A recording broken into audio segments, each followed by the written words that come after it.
gummy bear.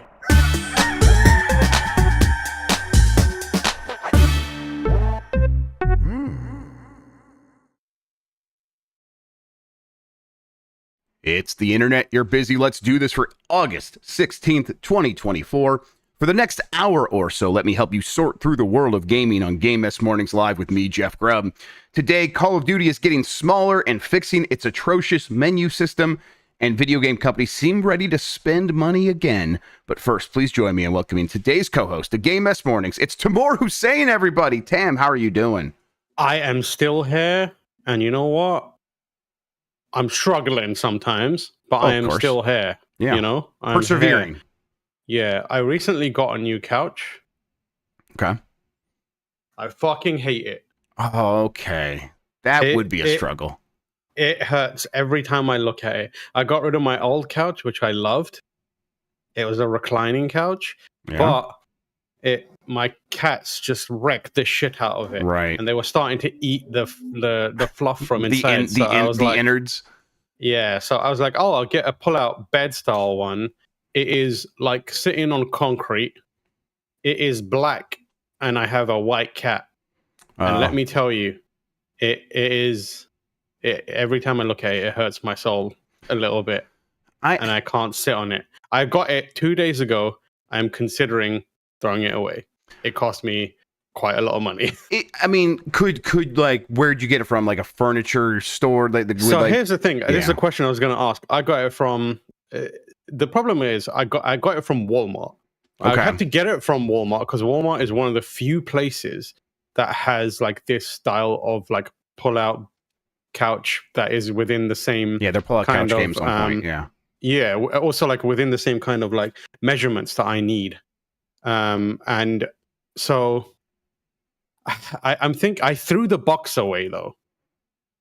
That's the issue I'm having. Like, can I return it without the box is the question. I think that if you were to talk to Walmart is pretty liberal with their return policy. If that is the case, I will be returning it because you might not be able to get your cash back, but you will probably get either store credit or exchange it. That's probably going to happen, especially if you're like, I really don't like this thing. It just doesn't work. It doesn't work as a couch for me. They'll probably help you out.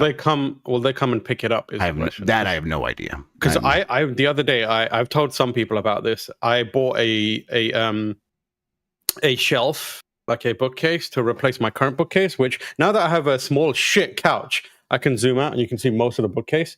Can you see here the shelf that is buckling under the pressure of multiple Berserk? That's high-end a lot of Berserk editions. Yeah, the gravity of the Berserk is warping it. Guts is crippling this bookshelf, and it needs replacement. It's way worse when you see it in person. It's like bending. People come in and they get nervous. I'm having conversations with them, and they keep like shiftily looking at it to be like, it's gonna fall down any minute now. But I hope it happens on content at least, Tam. Yeah.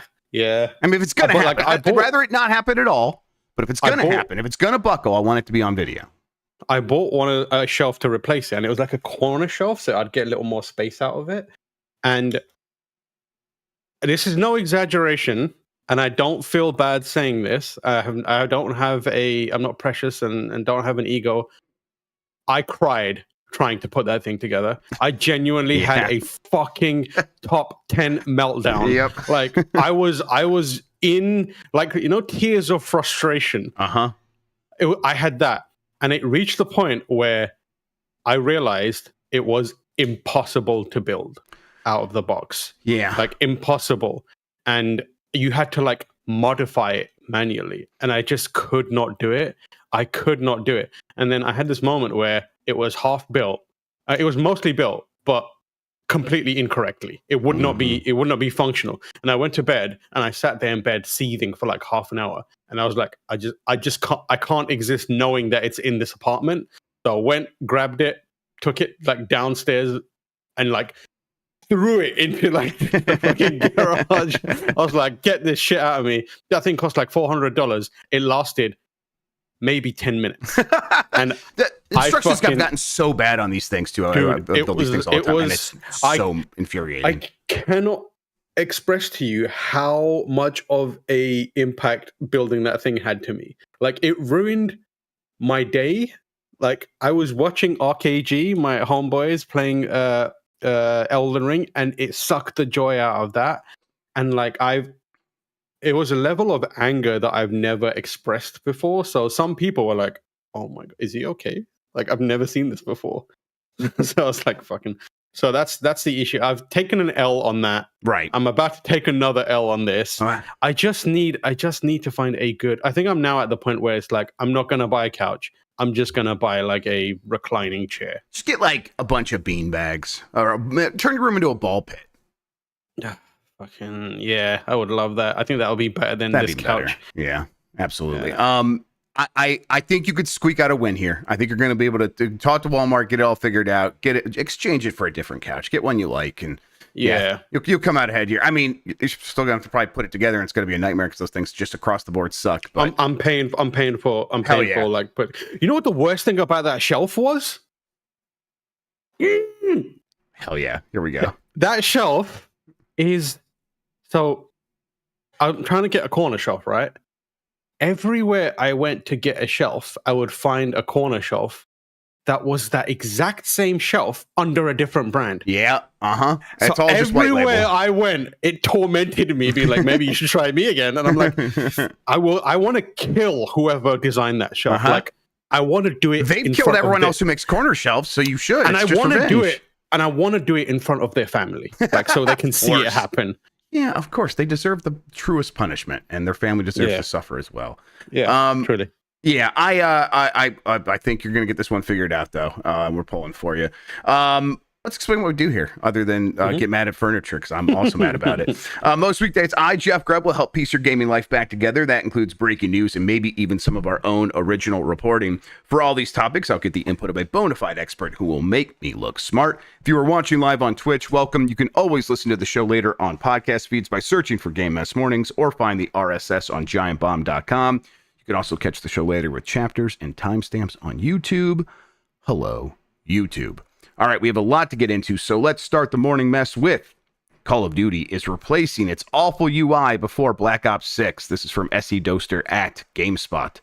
Call of Duty's current user interface isn't very user-friendly, with lots of scrolling needed for blocky menus that are often compared to the Hulu streaming app unfavorably. But Activision is changing this before the launch of Black Ops 6. The publisher announced that a new interface is on the way. It's amazing they have to kind of announce that they're changing this, but they are. And the Call of Duty app will receive updates to the UI that will make navigation easier. The UI overhaul arrives sometime in mid-October, but a specific date was not given for the big change. The new UI will introduce a Call of Duty landing zone where the top content will be visible on one clean page without needing to scroll. Is this where we're at with games now, Tam, where it's like fucking landing zone? Yes, we're getting landing. I'm like kind of like low key excited about this. Yeah. I will say, like, I know why it happened, and I understand it, and I respect it. But Destiny has a lot to pay for with the mouse cursor on console games. Yeah, I get it. I know how difficult it is to make scrolling through menus a thing. But, oh my God, since then, the kind of RPGification of UI is perhaps one of the worst things to happen in video game. Yep. Like, every game thinks that it's an RPG now, which most of them are. But, like, going through those systems, like going through those UI menus, like, it is... I don't want to say the art of UI is dead, because it isn't. There's games making it. And also, like, a lot of effort goes even into making those kind of menus. But they're so user unfriendly. And especially in Call of Duty, like, it's a fucking mess. It's one time, crazy mess. I feel like if I ever accidentally end up in Gunsmith in a Call of Duty game, the best way to get out is to uninstall and reinstall the game. Mm-hmm. Like, that's how you're getting out of that shit. Yep. You're stuck making guns for the rest of your life. I think the thing with Destiny was, it's like, people use touchscreens, so we need to make this so people just want to point at the thing. They just want to point at it. That's all they want. And it's like, okay, but this lowest common denominator thinking leads to a situation where it's like, okay, yeah, it functions in a way where someone could just point, but you got there by just making everything a little worse. Like, that's what you did. And it's like, is that really where we should be aiming for with user experience? But whatever. Destiny, I can live with. Call of Duty, I fucking couldn't. It was terrible. It's a terrible thing to use. Yeah, make improvements there. Completely swap that out. It should just be easy to understand what you're opening, what you're playing. And really, I mean, that leads to this other story here. Call of Duty file sizes are getting smaller, including Black Ops 6. They're also, as part of this, going to give you more options on what you install than ever before. They've done that for a while, but they're going to add even more. This is also from SE Doster. Call of Duty is known for having massive file sizes that can eat up a ton of storage, especially on older consoles like PlayStation 4, but Activision is changing things before the launch of Black Ops 6. Players will also have better control over what Call of Duty content they download. A large update is arriving alongside the launch of Modern Warfare 3 and Warzone Season 5 Reloaded on August 21st. In addition to the new seasonal content, the update includes a few extra changes meant to shrink the file size, including reorganizing the game's files, separating Warzone from the default download for annual titles, and implementing new texture streaming tech. With this new update in effect, players will only be downloading the annual Call of Duty titles they purchase, and Warzone will be a separate download that they can choose to opt in and download at that time. Alternatively, they can separately download it at any time. Activision says flexibility and choice matter. We want to give players the choice to download each Call of Duty, including Call of Duty Warzone, when and how they wish. What a novel concept, Tam. I can't believe we're here where we can choose what we download. It's crazy. Every time a company, I'm not saying this is, Activision isn't the only one that does this. Everyone does this. Major companies. I love it when they say, we have decided to make it easier for you to download games. You know, choices matter. It was like, yeah, they mattered always. Mm-hmm. Why did you suddenly realize this is, how did you suddenly discover, you know, that choices matter? What? You're right. I mean, good for them for making it happen, because Call of Duty on any system is like, oh god, this thing's eating off 300 gigabytes of everything. It's just like crazy. Yeah, you know, so they're going to give you more options, but then also they're trying to shrink the size of the things themselves. One of the things here is streaming tech to stream in textures. You know, they have an explanation of how that works. I don't fully understand it. They say something like, let's see here, this, yes, the smaller file sizes also come from Call of Duty expanding its usage of texture streaming. The publisher explains by saying, with these capabilities, we can cycle content that is less frequently used by players to a streaming cache, avoiding the need to download it directly to your device's storage. Going forward, more content will be included in this cache. As part of my new do make nothing but mischief on Fridays. Yes, please. This is what I do. I think I'm gonna start just making conspiracies up. Oh, I like this because everyone seems to be doing it. So here's my conspiracy for Call of Duty file sizes. Activision only wants you to play Call of Duty. That's how they improve their numbers and metrics. 100%. So what they're doing is they're making the file size so big that you cannot download any other games, because the entirety of your hard drive is taken up by Call of Duty. I'm glad someone finally said it. Someone finally said it. I mean, if it's not right, it feels right. It definitely feels right. Yeah, I mean, a compelling case being made for it. Yeah, you could tell you studied law. I was very into conspiracy theories when I was younger. Like, I know everyone's like, I love conspiracy. No, but like I loved conspiracy theories. I was like in deep trying to figure this stuff out. Not like I believed them. It's like I found them fun. As like art pieces. Let me tell you, I'm afraid to admit the amount of hours I've watched Alex Jones for. I've just been like, this is comedy for me. Oh yeah, when I used to work as a delivery driver, I would listen to people like him and Glenn Beck and just be like, oh my god, like what are these people thinking? How do they get there? I couldn't. Yeah, it was a hate listen. Yeah, the streaming tech, people are in chat are assuming it means cloud streaming. Not downloading it to your device sounds like cloud streaming to me, because it's like, we're not going to download, we're going to put it in a cache. But there is like streaming texture tech that involves like streaming it from something. But if it's not downloaded to your device, I don't know what that would be from, because if you download it digitally, that's how it would have to work. So, and then if it's from a disk, you still have to install that on your hard drive or SSD. So yeah, I'm not fully sure. It sounds like they're saying streaming textures from the cloud for less used textures. I don't know. that that's something that we'll see how that works and how that functions. They've definitely been doing that kind of stuff for a while though, so it probably is at a point where they feel more comfortable using it in certain circumstances. We'll see. Any excitement for like Black Ops 6 as a whole? Yes. Tam? This is the first Call of Duty that I in a long time that I'm like actively excited about. I'm kind of perking up for it a little bit. I everything I've seen, I like the omnidirectional stuff that they're putting in. Yeah. It feels like this is something that should have happened ages ago, but it's also something that I don't believe a lot of first-person shooters that have like a multiplayer component like this have. Like, can you explain that, like what that is and how it works for people? Because I'm like vaguely aware of it. I am going to butcher it to some degree because it's a very technical thing. But the leap from the previous Call of Duties to this is basically, instead of having cardinal directions like forward, back, left, right, and then like the diagonals in between as a movement option, and then not having anything to elegantly move you between them, they have now basically put in a system where there's animations for every kind of movement. The thing that I liken it to is the way Snake moves in Metal Gear Solid 5. Do you see how smoothly he'll like get on the floor, turn around, get up, like kind of shuffle back, that kind of thing? They have that. I think it's similar to like the way, remember when Max Payne, where he jumped on the floor and he'd like carry it wasn't like over, you didn't have to like wait for him to stand up, he'd like grab something, spin around, that kind of stuff. It's that kind of approach to it, but it means that movement feels a little more fluid. And I think they've also added like a smart movement system in it as well, where it's like it knows what you're trying to do and will just do that for you, so you don't have to like micromanage it or something. Fly by wire, sure, yeah. Yeah, exactly. I think more games should try to be like Metal Gear Solid 5, at least in how they play. So I think Metal Gear Solid 5 is one of the best playing games of all time. So, and I think we're at a point where a lot of developers are also like, finally, we agree, and we are doing that. So I always keep Metal Gear on my consoles. Yeah, I've had it on my Steam Deck since I got my Steam Deck. I turn it on and just run. I'm just running. The running animation and the kind of like the sound and having like D-Dog next to you, it's like so therapeutic. Just running places. Yep. And like the swooshing of his like material of his just listen like, to Kiefer Huffett. God. Do you think that was Kiefer making that noise? No, I do not. Like, do you think they got him in the studio and were like, Mr. Jack Bauer, we need you to do this? Very little chance he did the grunts. Yes. I think the barks were probably, or the verbalizations or whatever. And then they were like, Mr. Kiefer, we need you to do the same for the dog. He would do that. He would love that.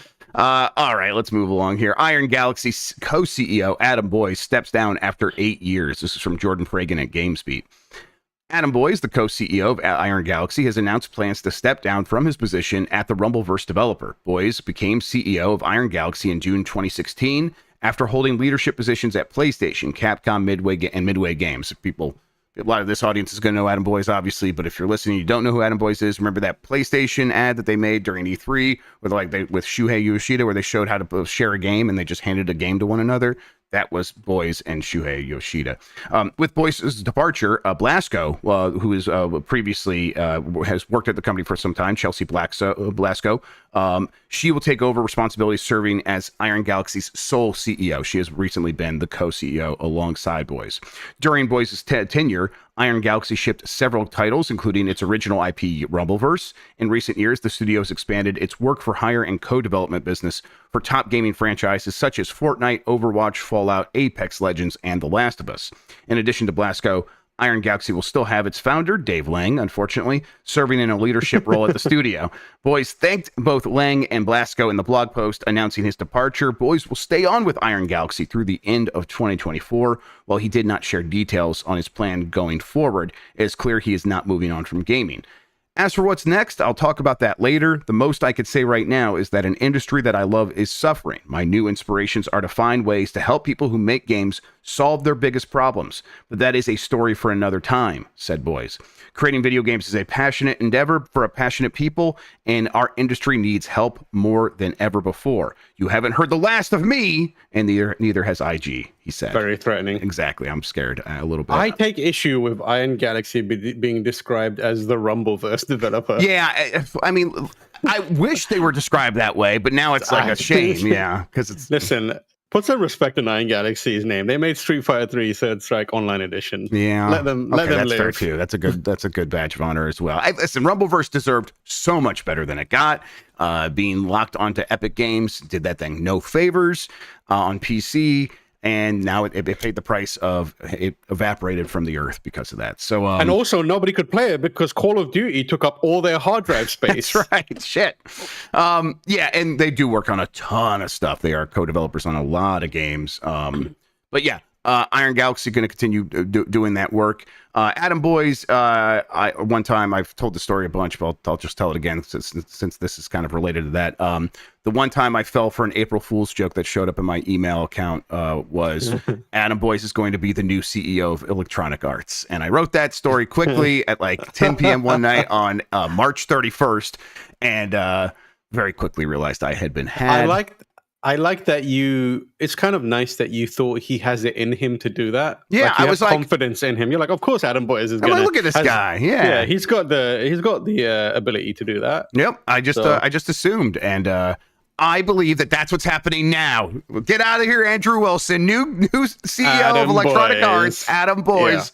Yeah. I was just early. The prophecy's been fulfilled. I don't know. I mean, if you are someone in his position and you're looking around saying, I want to do stuff to help people in gaming, like what options are there, do you think, Tam? I think there are loads of, I know multiple people like that now work, not now, but like are in a place where their job is to help secure funding, and also some level of like helping people figure out scalability and in their projects and coming in as like advisors on that kind of stuff.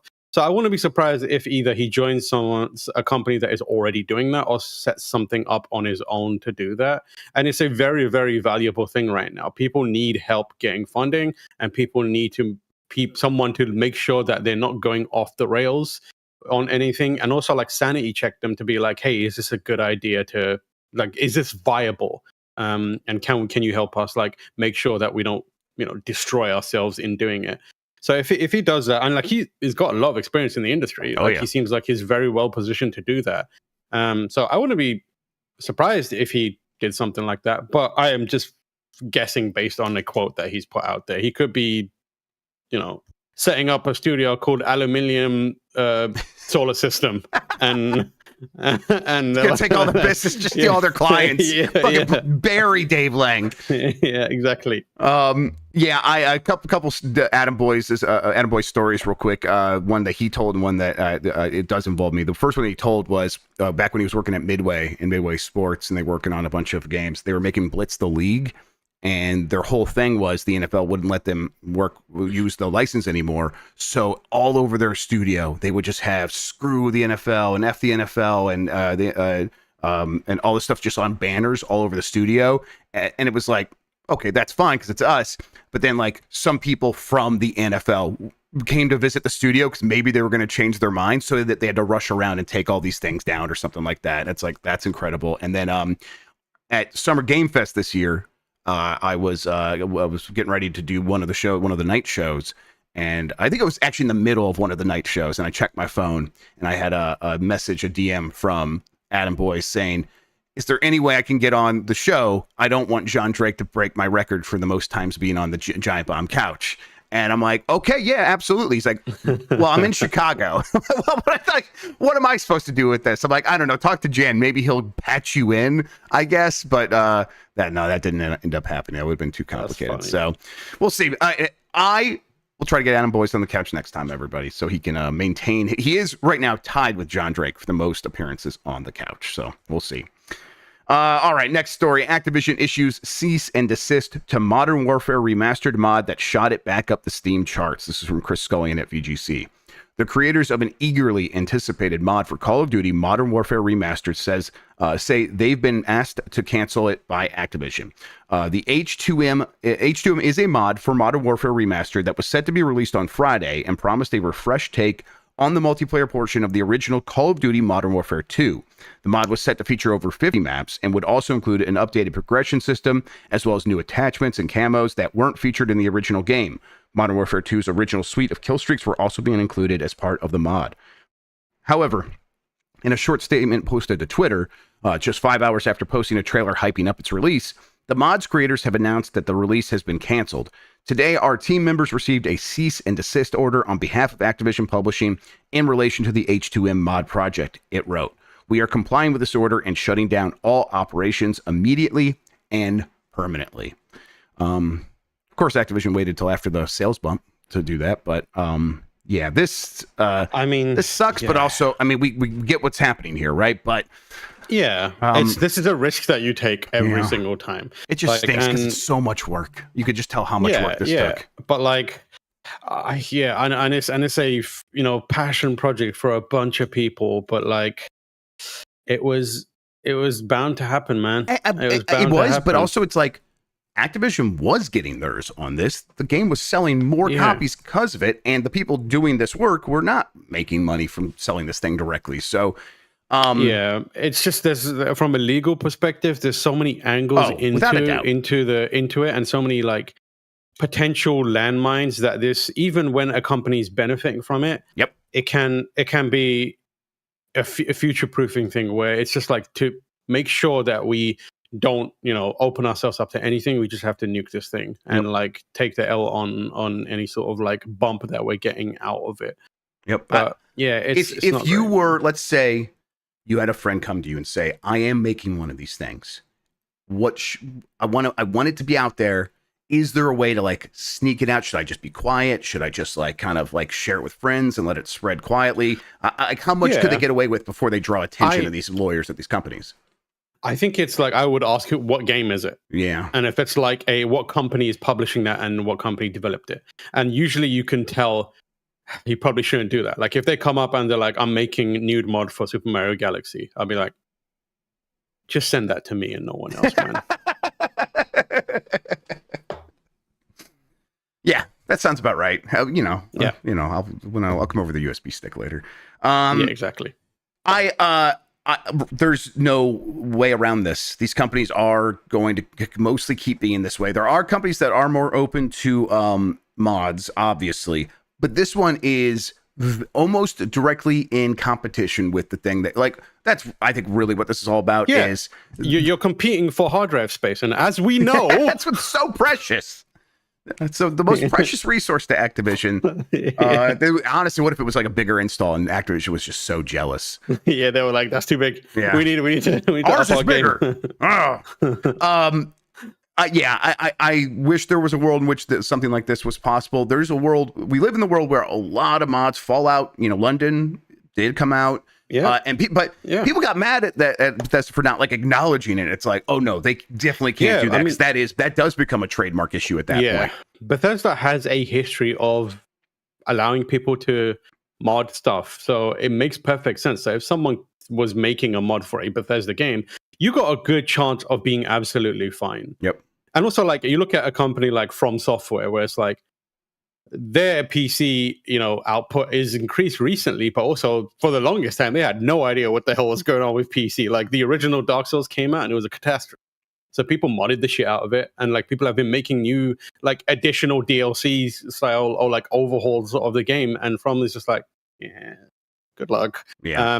And so like that kind of company is like, okay, go for it. But Activision, is like, you're basically trying to put out a new version of Mickey Mouse, and Disney's not going to allow that. Right. Like it's not happening. They're mad about this. Don't do it. And we could see the direction based on the earlier stories of where Call of Duty is headed, and has been for a while now. It is one launcher that has all the games in there, and they want a slot that is reserved for maybe Modern Warfare 2's multiplayer. The original multiplayer comes back and gets some improvements or whatever, and they want that to be inside their launcher. There's even a world in which they have a platform similar to what happens with Roblox and Fortnite's, like, the Unreal Engine and Fortnite stuff, where it's like, you can do this, but you have to do it inside of our ecosystem and make it part of like the channels you're selecting from our user-generated content store, so that it can all be controlled by us.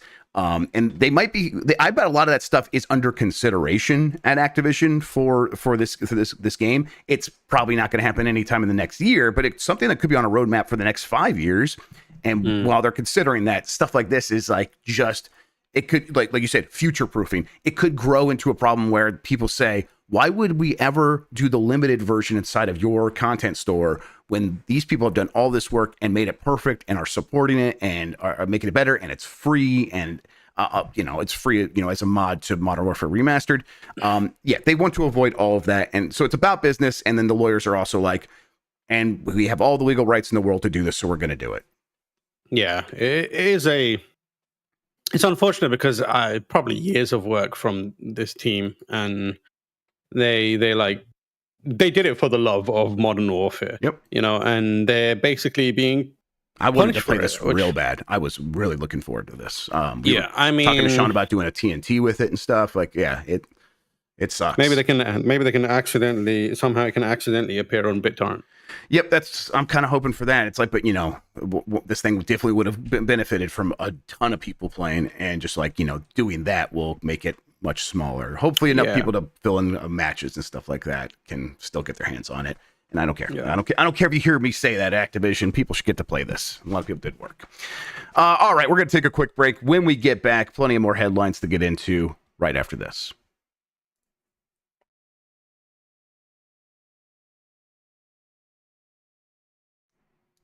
All right, we are back, and let's hit this next story here. Star Wars Eclipse's lead writer has left Quantic Dream to start a new studio. This is from Chris Scullion at VGC. The lead writer with Adam Boyes. Oh, I'm kidding. Aluminum Solar System. The lead writer on Star Wars Eclipse is left to start his own studio. Adam Williams, who joined Quantic Dream in 2015, posted a message on his LinkedIn page as spotted by The Gamer, announcing that he had left the studio and has founded his own. After almost 10 years at Quantic Dream, I am leaving to found a new studio, together with a group of very talented designers and developers, Williams wrote. We can't say too much just yet. We are working on something very innovative, very special, and for now, very secret. More on that soon. I've already been in touch with many of you guys at Quantic Dreams and Lucasfilm to thank you for everything on Detroit and Eclipse. It's been a great adventure. A big thank you to the team, and so on. I just kind of says thank you now. This does happen. People work on a project, that project is not out. Those people move on. They have to the project just has to continue. But I continue to get the sense that like Star Wars Eclipse feels like a game that probably is further off than ever. Like it just feels like the date keeps moving down the road because they were making a game that was kind of a pretty large scope from the beginning, and they had to pay for a lot of it themselves because again that's just the way Disney's licensing works. So they had to kind of like think about what that scope was going to be long term. I know that there was some rumors the game could come out sooner than people were thinking, but everything I've heard is like 2027 by the earliest, and now we're a few months away from 2025, and I'll be surprised if they're looking internally at this game being 2 years away. I don't know. What do you think? I mean, there could be a situation where the writing was done ages ago, and this person felt like, oh, I can dip. That's true. But I don't think that necessarily means that the game's going to come out earlier. I mean, we know next to nothing about this game, right? Which isn't always. We don't always know everything about a game before it doesn't release. Necessarily mean the worst case scenario, of course. Yeah, but it is one of those small little red flags, that you're like, not heard much about this game since it was made public. But yeah, I don't know. I feel like if we're going based on vibes, I feel like this is a game that is still quite a few years, multiple years away. And also, personally, a game that I'm not 100% certain will come out. Like, I feel like this is one of those, it has the potential to be one of those games where it's like, oh, we killed this. It wasn't going the way that we wanted. Yep. It feels like it could balloon into costs. It could be because of the game itself, or it could be because of like context and like circumstances around the gaming or even the IP. Like, who knows what could happen between now and then, now in the next few years for the Star Wars IP, or like Star Wars or Disney's interest in video games. Yeah, like they might just be like, fuck, we're done with this, kill it. Yeah, I mean, anything could happen. Yeah, Disney could have better luck with like smaller games from smaller studios instead of trying to like get Quantic Dream to blend with because this is Quantic Dream is the studio that made Detroit and Indigo Prophecy and all these things. They've made story-based narrative gameplay where you're selecting dialogue options and a little bit of moving characters around, I guess. This was supposed to be an action adventure game. That does also have dialogue options, I suppose, but it was supposed to be more than what they've made before, or at least has a more verbs for players to do when they're controlling the character. So this was already going to be something that they necessarily haven't worked on before. Not that precludes them from accomplishing their goals here. They could figure it out, but that just increases the level of difficulty. So we'll see. Maybe this surprises us. Maybe there's more to the story. You know, the last time I heard about this game was a while ago, so things could have always changed. They could have hit their stride. And you're right. The story here could be that the writing's done and this person is going out on a dub and this game's going to come out and be great and the writing, everyone's going to appreciate it. And now they're starting their own studio and they're going to carry that momentum forward. That is also possible. We'll just have to wait and see. But Star Wars Eclipse just continues to be a project. Personally, I'm like, I don't know. I'll wait and see. And I'm someone I like the High Republic stuff that they've done in the books so far. So, and this was going to be the High Republic game. So I'm curious on that side of things, but beyond that, I don't know. When is someone going to make a young Anakin game? Huh? I want the young Anakin game where he's still getting his ass beat by Watto, is it? And the game is entirely Power Wash Simulator for pod racing. Okay. Like, it's pod races, but the only thing you do is clean that shit.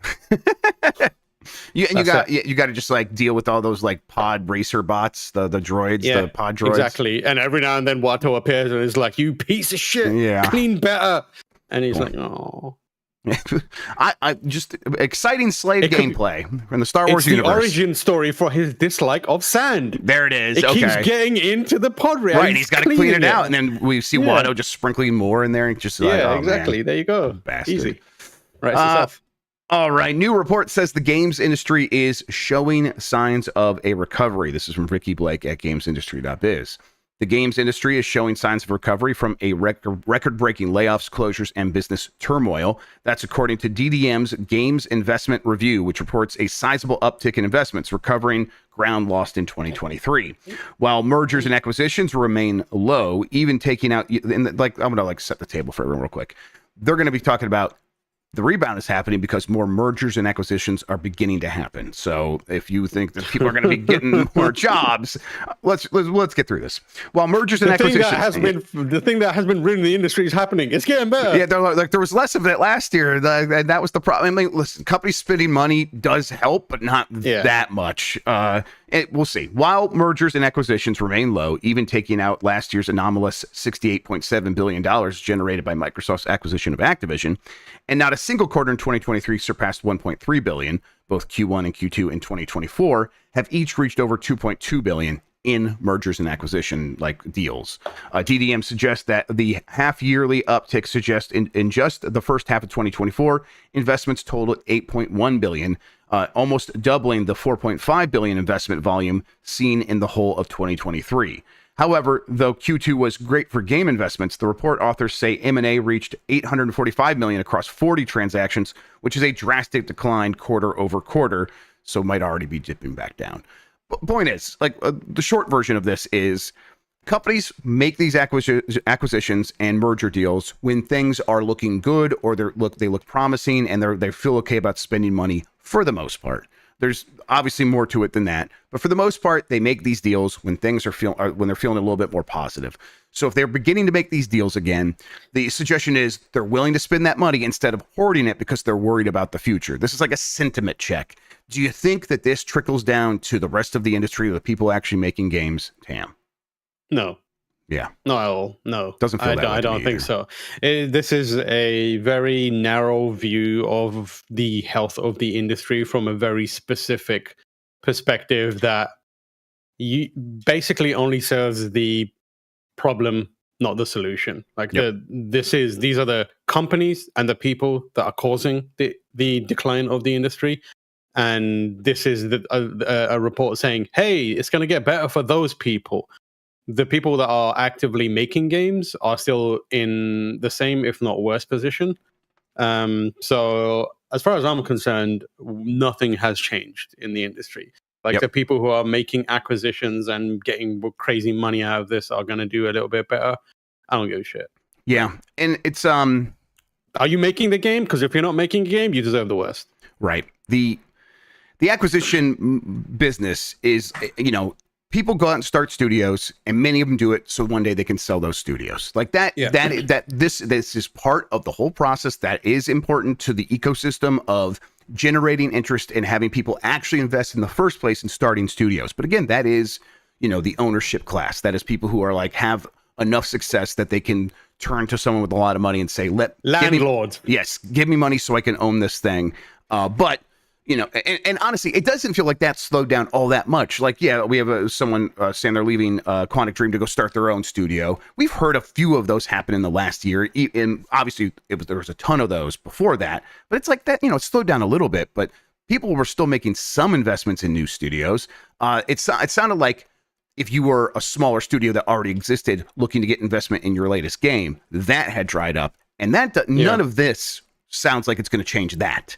No. And so until that changes, the people that already have employees that already and they aren't ripe for acquisition, they're just like saying, "Hey, can we get some investment so we can maybe one day be acquired?" That part of the chain still seems completely broken, almost absent. So I don't think this means that layoffs are going to suddenly stop. I mean, we are on the other side of like what feel like with Bungie, like one of the biggest gut punch ones. But I mean, obviously they've all been gut punches, but that one just felt like, holy crap. Maybe they do slow down, but I think they continue through the rest of this year as these companies try to get away with the last little bit they can get away with. I think they know things are improving. They know things are kind of stabilizing, and they use the destabilization that was in the industry and across the economy as a whole over the last year and a half to 2 years to make a lot of changes, most of those price increases and layoffs. And they're like, we're going to increase prices, we're going to reduce our cost so that we are properly positioned for when the windfall comes, when everything sort of gets back to normal, we're ready to make as much money as possible. And they know that time is coming to an end, and so they're trying to position themselves as best as possible in this last minute. That's why we got those like last minute price increases for Game Pass and everything else. These companies are kind of panicking a little bit, trying to get away with that last little bit. And I think that means probably a few more layoffs before this is all said and done, which is a shame. So yeah, and it also could be premature in a major way. Right, where it's we could be misreading the tea leaves.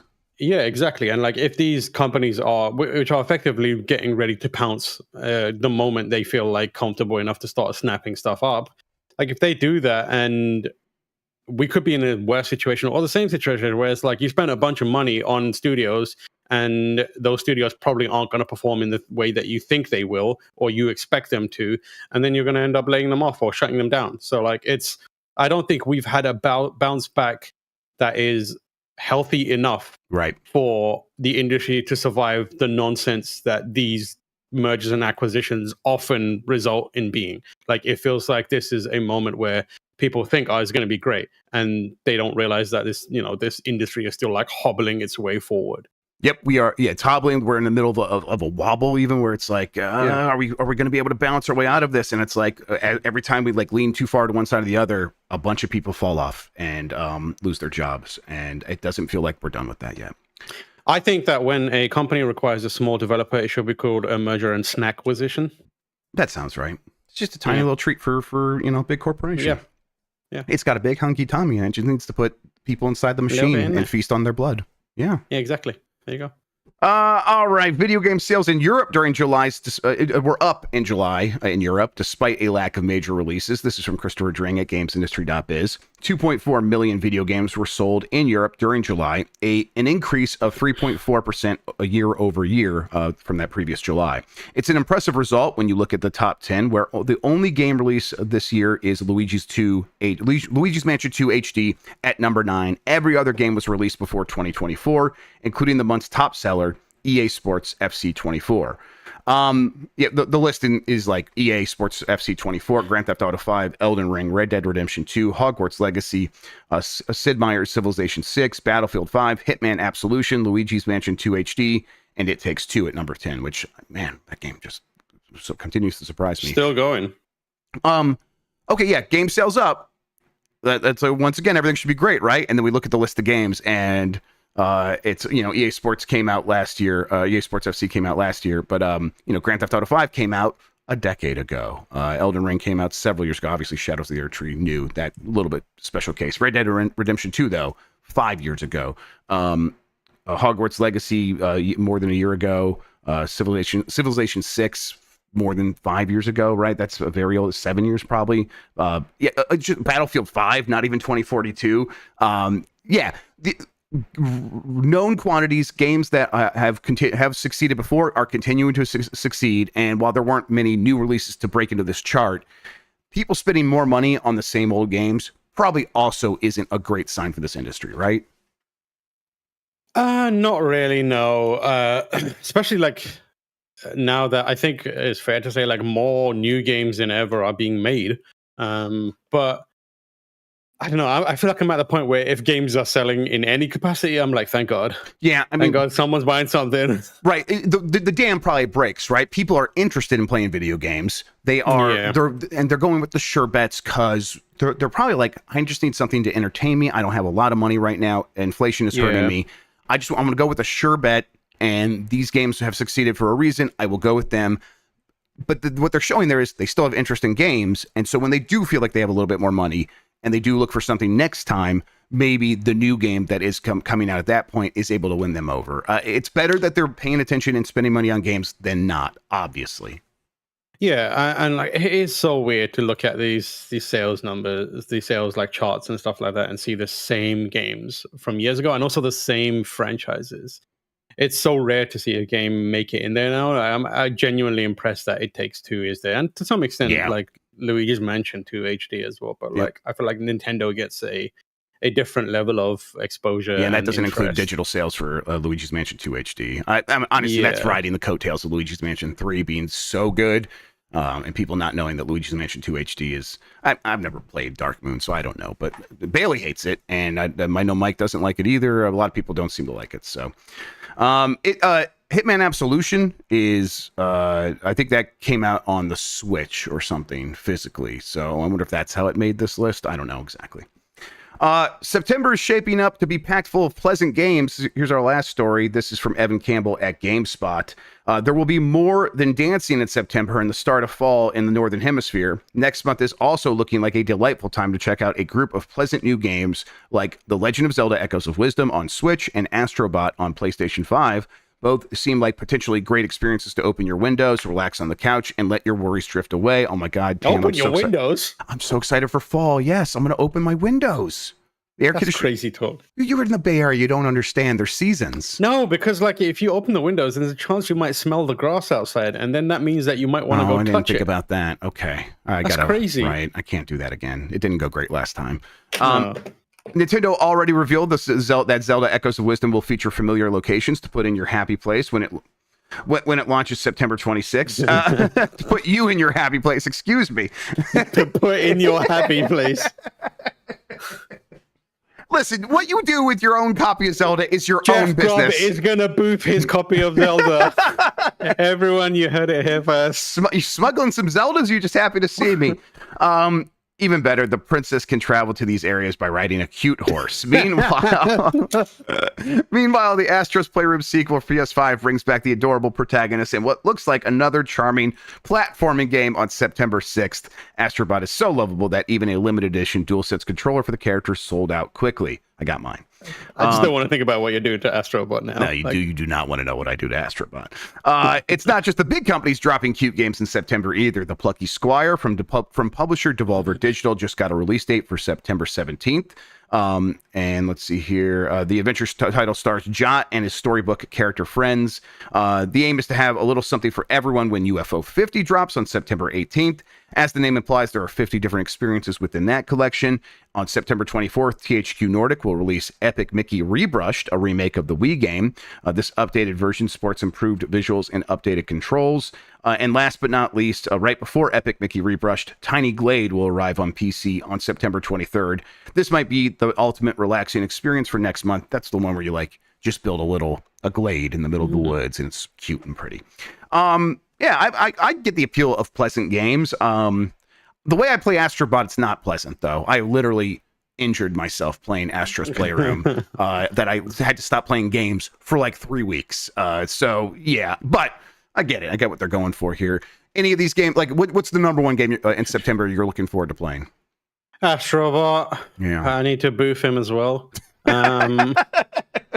I am enjoying quite a few of these. I'm looking forward to a bunch of these games. I'm also like into pleasant games right now. Like, me too. I mean, like I've always been into them, but like I mean, come on, you're the number one Bloodborne fan, the number one pleasant game that there the is. most pleasant game that you can find. I've been playing loads of Fields of Mysteria, which is fantastic. Everyone's pointing me to that one. I'm just going to start playing it. I enjoyed Stardew, but it also was you could like say the characters weren't hot enough for you, and they fixed that in this one. I have no interest in boofing any of them. And like now I'm just like, this is these characters are good. It's also got like a fantasy kind of like twist to it, which is nice, and it feels a little more focused, if you know what I mean. But yeah, it's a good chill game. But I'm excited for Astrobot. The annoying thing is I'm going to be traveling when it is out, so I am preparing to take my PlayStation Portal with me. Are you really? And last time I did that, it was so ass. Like it was so bad. I've never tried the Steam Deck Chiaki for Deck outside my house. I should see what that's like, because I have the PS5 plugged into Ethernet, and I have pretty decent upload speed. So I wonder what that would be like. But how is it to set up the Steam Deck thing? What is it, Chiaki? It got way easier. So in the Discovery Store, you'll see Chiaki. Don't do Chiaki. Do Chiaki #4 Deck. And if you use that, then there's a little bit of a process of finding a certain like ID code for your PS5 or your PSN account. I can't remember which one it is, but they have made that simple too. You kind of just got to go to a website, put sign in through your PlayStation Network account, and they give you all the information. You just put it in the thing, and it works so well. The thing supports HDR. It looks so good playing PlayStation games on there. I played a lot of college football on that thing. I can get that on the Steam Deck. I don't have to open up like the desktop version and mess around. You'll have to go to the desktop version to get to the Discovery Store, but all you need to do in the Discovery Store is download Chiaki for Deck. Once you have that, just make sure you'll probably want to add it to your Steam, like through the desktop mode, add it to one of your Steam apps. But then you go back to the game mode, you can do everything in there. Now, it might be a little bit easier in the desktop mode to like enter data and stuff like that, but whatever. I am going to take my Portal anyway. Last time I used it was like, great. I used it in a hotel Wi-Fi, which they have released an update that improves like logging on for that, which is fine. But I was playing like Final Fantasy Rebirth, and it was a nightmare. So I'm gonna be like hopefully in a position where the internet that I'll have is more stable. So I'm hoping that it works. But then again, I did try it here yesterday. Am I traveling on the 6th now? No, I travel later and before that. I did update my Portal yesterday and play it here, and I played a bit of Bloodborne, and it was artifacted as fuck. So who knows? And I've got like good internet, and it's Ethernet in, and who knows? All right. I'm right. The Astro, I gotta play Astro. And thankfully, Astro's early in the month. Zelda's later in the month. Honestly, at this point, if I had to pick one, Astro is just so my stuff right now. But I'm looking forward to Echoes of Wisdom. We'll see how that, as we get closer to that, I'll probably change my mind. You're looking to smash Astrobot, you know what I'm saying? Let's get in there, yes. I don't need no cute horse. Just give me that Astrobot. Hey, Astrobot. There we go. All right. Poll question. I have it right here. Let me get it up. There it is, everybody. That's the new question. I didn't answer this one. All right. What big Xbox game do you think will go to the PS5 next? Let me see. I'm going to make a decision. I'm going to say, I'll do Starfield. That makes a lot of sense. All right. 49% of people said Starfield. That was the number one answer. Followed by Forza Horizon 5 at 19%. Then 18% said something else. A lot of people thinking it's Indiana Jones. Then 8% said Halo Infinite. And 6% said it will be nothing. The rumor is, Tam, that there will be an Xbox game ported to PlayStation, or announced to be ported to PlayStation next week. What do you think it is? We're all just guessing here. If I had to guess, here's my thinking. If they want to make money, I think they would do Forza. If they want to recoup money, I think they would do Starfield. Yeah. So it's basically that, I think. Yeah. I mean, for me, Forza Horizon makes sense sooner rather than later, because those cars have a time limit on them, right? And then they have to stop selling those games after a few years. So put on PS5 sooner rather than later, so you can get as many years as possible selling on the PlayStation system. Also, that game rules. Yeah, also like the profile of Gran Turismo, I don't think is as high as it used to be. And Gran Right. Turismo was the competitor on PlayStation. It was their racing game. It's And a I feel very like- successful franchise, but Gran Yeah. Turismo 2 was the best-selling PlayStation 1 game or something like that. That's Exactly. crazy whenever I remember that. I feel like there's just enough opportunity here for Forza to also become the premier racing game on another platform, especially on PlayStation, that Microsoft are probably like, we could put that on there, and then a future Forza comes out and it's popping off way harder than the previous ones were. Yep. And I don't think Sony will be like, no, thank you, we have Gran Turismo. Yep. Because Tonka Toy in chat says Rare Replay, and we talked about this yesterday. And then real quick, Papa Tree says latest rumors Flight Sim. That also makes a lot of sense to me. It's going to be really funny when it's revealed to be Hexic. Yeah. And everyone's going to like, Rare Replay's tough because a lot of the games in the Rare Replay use the backward compatibility stuff that Microsoft built specifically for Xbox. So the N64 emulator and the Xbox simulator and stuff like that. So that'd be challenging for them to do that on other consoles and even the PC, which they haven't done yet. All right. We have a new poll question we'll get to in a second. Before we do that, Tam, where can people find you on the internet? What do you have going on? My understanding is you're traveling the world and might be bringing us some interesting stuff from Germany. What's going on? oh yeah, I'm going to Gamescom. Flight is on Monday. We're going to be there. Hey, stop sniffing that poo. We're going to be sorry.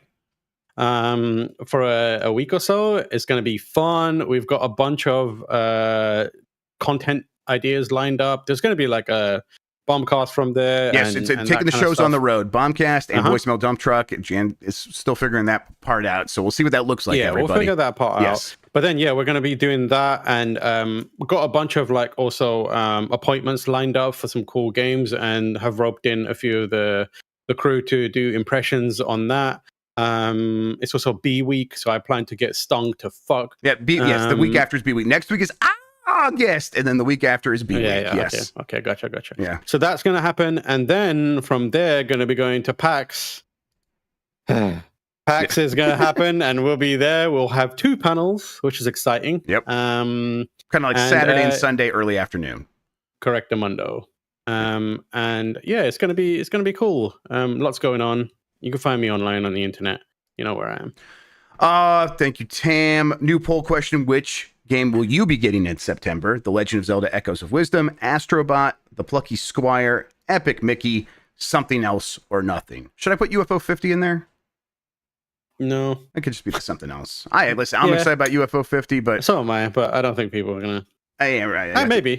I don't want to put it because I feel like there will be the sickos who are into that will vote for it, but then it'll just get crushed by Astrobot and Zelda. I don't need to see that happen to UFO 50. Yeah. All right. If it is your something else, go ahead and vote for something else. That'll be the poll question that we get to on Monday, because that's not Labor Day, is when we go to PAX. So no, back Monday with a new episode of Game Mess Mornings here on Giant Bomb. Speaking of Giant Bomb, Tam went over a lot of it, but if you're curious about what's happening later today, Fortnite. There's some X-Men characters that look like they come from the cartoon. Cyclops is in his 97 getup, looks real great. We're going to play some of that, let Jan pop off for his boy. Look out for that in about, I don't know, the next hour or so. I'm not exactly sure. We're doing this late because I did the last day of kindergarten kickstart for Addie today. Cyclops has killed way too many people. Yeah, I hope Jan knows that he has committed mass murder. Yeah. But he is cool, undoubtedly. Yeah, I mean, honestly, I think that just makes him cooler, right? Because he looks like a goody two shoes, but he's actually a bad boy deep down. All right, Tam, thank you so much for spending today talking with me about video games, man. I really appreciate it. Thank you for having me again. I will not be here next week. Yep. You do your thing. You enjoy Germany. I hope you guys have a really good time. I'm gonna miss you all. I wish I was there. I need next week when Game Mess Morning happens and I'm not here, I need everyone to just harass whoever is here and say, like, we wish you were Tam. Yep. Where's Tam? Bring back Tam. Of course. Who are you? Please Giant Bomb Pro Harassment. That's what we are here. Absolutely. That's what we are, yeah. Yep. Yeah, for sure.